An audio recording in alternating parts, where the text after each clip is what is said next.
This is a story of how I came close to being a private in the United States Army in World War II.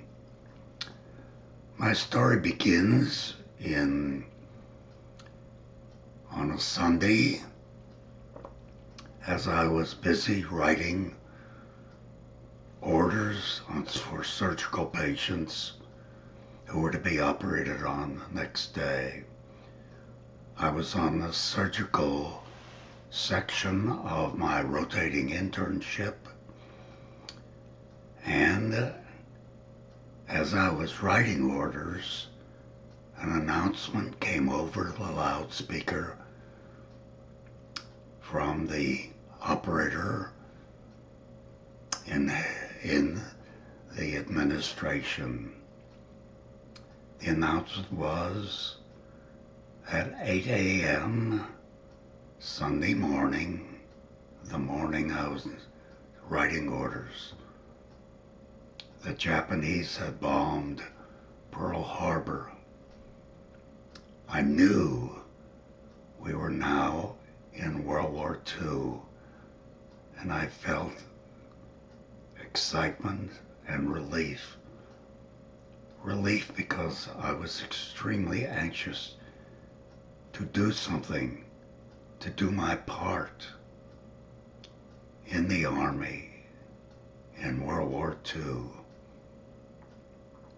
I also felt a sense of relief that I didn't have to wait, that at the end of my internship in July, I would be headed for the Army to do my part.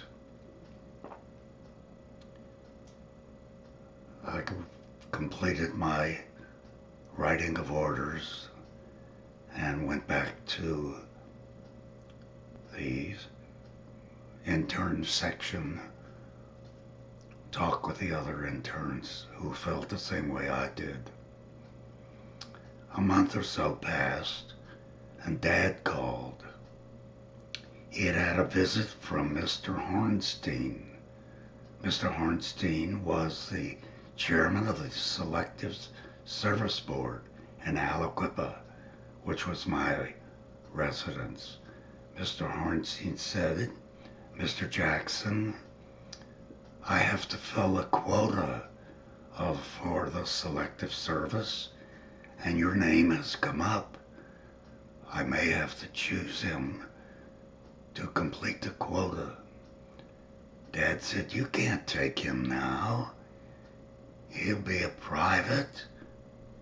That's not fair.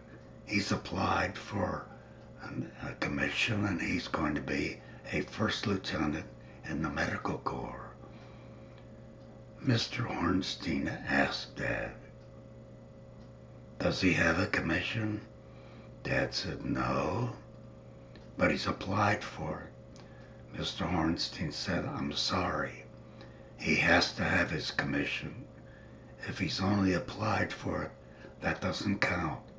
I'm going to have to take him in to the Army as a private." That's when Dad called me and told me the situation. So I said, I guess I better do something about that. I talked about it to the other interns in the hospital. It turned out that I was not the only one who had applied for a commission and had not received it.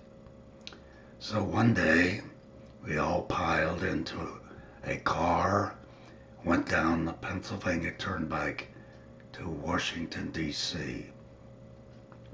We went to some building, to what seemed to be a likely place to make inquiries. Went up to an office and spoke to an officer there. He said, "What can I do for you?" We said, "We want to know what happened to our applications for commissions." He said, "Oh, you're in the wrong city. You need to go to Baltimore. That's where all that paperwork is." So we went out to the car and went down to Baltimore, found the appropriate building, went up to the office and said to the officer, "We're looking for where our application for commissions are." He said, "Oh, just a minute." He went in the back and returned with 2 piles of papers. He said, "We've got your applications and we got the approval. They just haven't gotten together. I'll take care of it and you'll get your commissions very soon." We breathed a sigh of relief, got back in the car, went back to Allegheny General Hospital to complete our internships. As the officer promised, we all got our commissions and were much relieved. It was nice to be faced with a commission to do the work that we knew best, rather than being a private marching in combat in World War II.